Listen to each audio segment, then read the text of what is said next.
بسم الله الرحمن الرحیم. ګرانو کتونکو، امید ساتم چې تاسو به ټیک ټاک یې. کتونکو، خبرې ترې کو په خنا بچی باندې. خنا بچی د تنګي د مفتی نګر خوړ کورونو اوسېدونکی به د تیرو 1400 کالو راځي دغه خاندان په دغه خوړ کې میشته دی. په دغه خوړ کې نه اخوا کور شته نه دی خوا، یو سایډ تم ته کورونه نشته، بس ځان له دا یو میدان باندې یو کورو او اوس چې کم دینو دغه سایډونو ته ورته افغانیان دي، خانه بدوش دي، دغه خلک په دغه ځان له سفرونه جوړ کړي دي، په دغه کې میشته دي. خو په دغه خنا خاندان چې کم دینو دا ځای د دې عمرزو اوسېدونکي دي.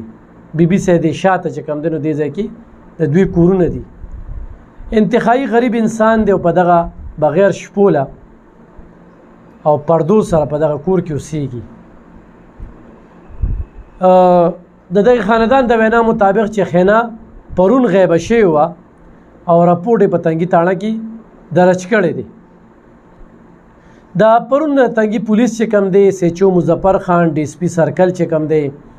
تاج محمد خان او سیچو مرزه کاشف خان، چونکې ماشومه وه، بیا جینۍ وه، اته کلنه وه، په ملک چې کم دی زموږ په صوبه کې دا واقعات ډېر زیات دي. هغوی لټون شروع کو، ځای په ځای وګرځېدل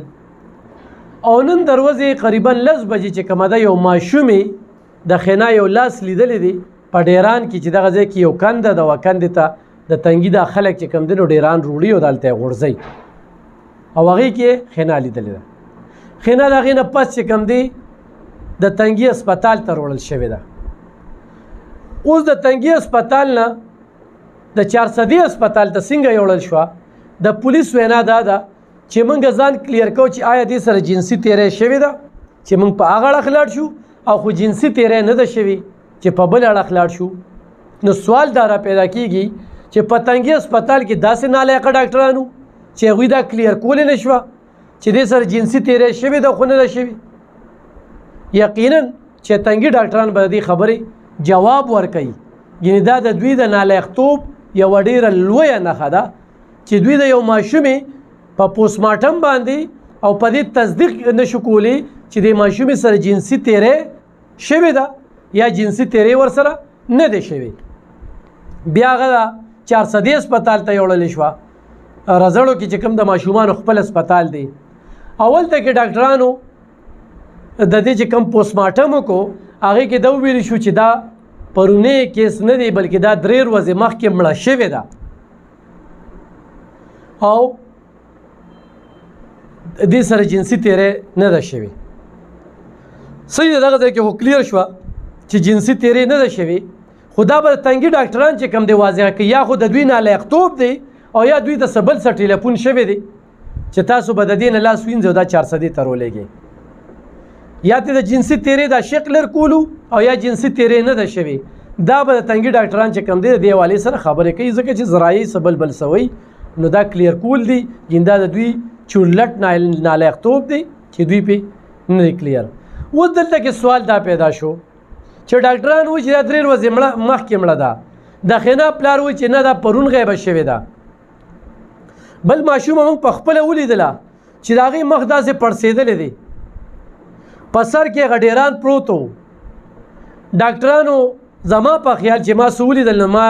دا ولیدل چې ګوتې مې ورله نه دي وړلې، ځکه چې د هغې نه دومره بین ته چې هغه کور ته به کومه زنانه تله نو هغې به منډې والې، خواله نه ده ورغلې چې چا هم دا ماشومه لیدلي نو هغې به بېګاله سبا پورې میاشت پورې چې کوم دی د دغې ماشومې هغه شکل د ذهن نه نه ځي، یره به پکې وي، خوف به پکې وي. خو موږ به زنانو ته کتل او موږ د هغې ویډیوګانې هم کړي چې ما به سړي ته ووي چې دې زنانو ته ګوره چې څنګه به په کور ورننوته نو یک دم به چې کوم دی چې چا سره ماکسونه هغه لږ ټیک و، بس هغه به تتله. نو زه نه پوهېږم چې ډاکټران په داسې حالاتو کې د یو کس دی د هغه نه یا وینې بهېږي یا تې بین تې خیږي، د هغه له پټی کوي، داسې سترګې ولې دغه کي، یا ما ډېر داسې کتلي چې تابوت کې د هسپتال نه مړې کور ته راځي. نو د تابوت حوالې سره خو ډاکټران خپل نشي ورکولی او یا دا په هغوی باندې څه قدغد نه وي نو بار چې د مړي سره څوک راغلی وي نو هغوی ته وایي چې یاره دا مړی تاله موږ بغیر تابوته نشو درکولی ځکه چې دا بین ډېر زیات کوي نو خو هغوی سره پیسې نه وي نو هغوی به وله په قرضدار روړي خو تابوت په وله روړي یا به وله چاندې کټ لګوي نو دې ځای کې دا ډاکټرانو چې کوم کردار ادا کړی دی او په کوم انداز کې دا مړی دی کور ته حواله کړی دی او زه په دغه موقع چې د ریسکیو د ګاډي نه موږ دا مړی راکوز کړو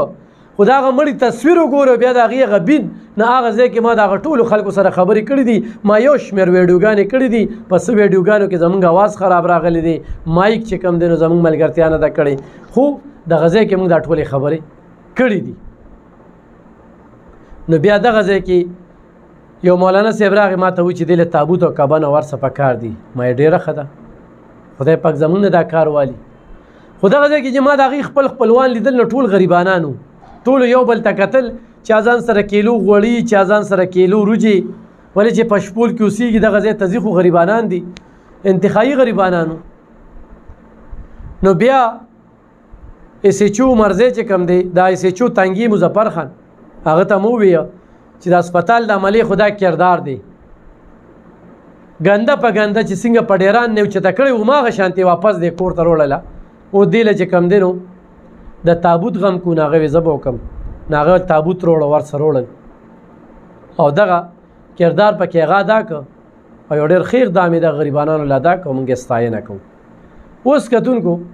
موږ ویډیوګانې کړي دي د پلار یو بیان ډاکټري ریپورټ بل شانتې پلار یو ځای کې وایي چې پلانکې ماله دمکي راکوي نو دا مې یو ډېره مهمه خبره ده خو زما چې کوم خبرې دي نو ما په دغه ویډیوګانو کې کړي دي تفصیلي چې د کور د په 50 فوټه قدمه کې دا ماشومه مخامخ دغه ځای کې په دغه کېږدي او د پاسه پې د پلاستیک چې یو لاس ته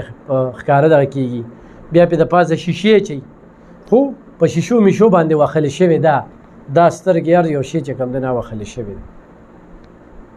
نو قاتل هم په دغه ایریا کې دی څه لرې نه دی اکثر داسې قاتلان چې روزي نو ډېر ډرامایي انداز کې داسې چې د تصور نه یعنی په سوچ او ګمان کې هم نه وي د دې سړي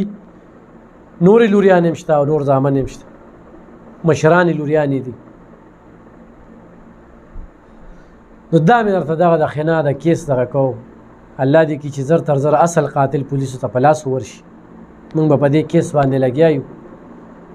او الله دې موږ تاسو ټولو له صبر راکړي ځکه چې دا زموږ د ټولو بچی وه خنا یو ګلغوټی وه یو تنکۍ وه هر سړی یې جړولی دی څه قصور یې په کومه بې دردۍ سره چې هغه وجلې شوې ده او په کوم بې دردۍ سره چې د هغې هغه تصویر دی نو ډېر افسوسناک دی او بیا باقي پاتې کسر چې کوم دی نو هغه پکې دغه ډاکټرانو نو دغه څو خبرې مې شریکولې ډېره مننه خوشحاله